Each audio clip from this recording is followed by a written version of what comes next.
வணக்கம். இந்த வீடியோவில் சற்று முன் 5% அகவிலைப்படி அரசு ஊழியர்களுக்கு புதிய டிஏ உயர்வு சார்ந்து ஜாக்பாட் நியூஸ் குறித்து தகவல்கள் வெளிவந்துள்ளன. இந்த அறிவிப்புகளை யார் வெளியிட்டிருக்காங்க, எப்போது முதல் அமலுக்கு வரும், அதே போல் யாரெல்லாம் பயன்பெறுவார்கள் என்பது குறித்து விவரங்களை பார்க்கலாம். இந்த வீடியோவை தொடர்ந்து பார்க்கறதுக்கு முன்னாடி நம்ம சேனலை இதுவரைக்கும் சப்ஸ்கிரைப் பண்ணாதவங்க இந்த வீடியோக்கு கீழே இருக்க ரெட் கலர் சப்ஸ்கிரைப் பட்டன் அழுத்தி சப்ஸ்கிரைப் பண்ணிக்கங்க. அரசு ஊழியர்கள் மற்றும் ஓய்வூதியர்களுக்கு முக்கியமான நிதி நிறுவனமாக முதலமைச்சர் 5% அகவிலைப்படி டிஏ மற்றும் அகவிலை நிவாரணம் டிஆர் உயர்வை அறிவித்துள்ளார். இந்த உயர்வு மூலம் அகவிலைப்படி 36%லிருந்து 41% அதிகரிக்கப்படுகிறது. அதிகரிக்கப்பட்ட அகவிலைப்படி உயர்வு 2026 ஏப்ரல் 1 முதல் அமலுக்கு வரும்.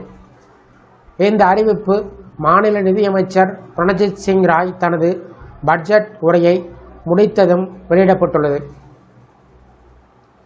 இந்த தீர்மானம் மூலமாக திரிபுராவில் இருக்கக்கூடிய 1,00,000க்கும் மேற்பட்ட அரசு ஊழியர்கள், 80,000க்கும் அதிகமான ஓய்வூதியர்கள் நேரடியாக பயன்பெறுவார்கள். இந்த உயர்வை செயல்படுத்துவதற்கு ஆண்டுக்கு 500 கோடி ரூபாய் கூடுதல் செலவு ஏற்படும் என்று அரசு தெரிவித்துள்ளது. இதுகுறித்து முதலமைச்சர் கூறுகையில், மத்திய அரசு ஊழியர்களுக்கு வழங்கப்படும் அகவிலைப்படி நிலையை அடைய முயற்சி தொடர்ந்து நடைபெற்று வருகிறது.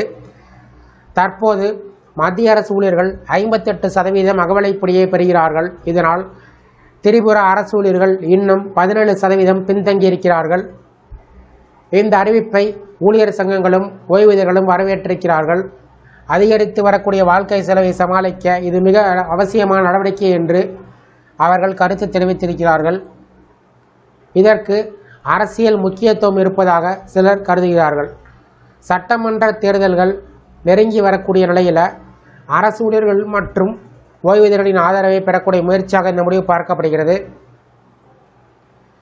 இதற்கு இடையில் 2026-2027 நிதியாண்டுக்கான திரிபுரா பட்ஜெட் 34,212 கோடி ரூபாயாக தாக்கல் செய்யப்பட்டிருக்கிறது. இதில் புதிய வரிகள் எதுவும் அறிமுகப்படுத்தப்படவில்லை. உள்கட்டமைப்பு, டிஜிட்டல் வளர்ச்சி மற்றும் கிராமப்புற வேலைவாய்ப்பில் கவனம் செலுத்தப்பட்டுள்ளது. மொத்தத்தில் இந்த அகவிலைப்படி உயர்வு பணவீக்க அழுத்தத்தில் இருக்கும் அரசு ஊழியர்களுக்கு ஓரளவு நிவாரணமாக இருக்கும் என்று எதிர்பார்க்கப்படுகிறது.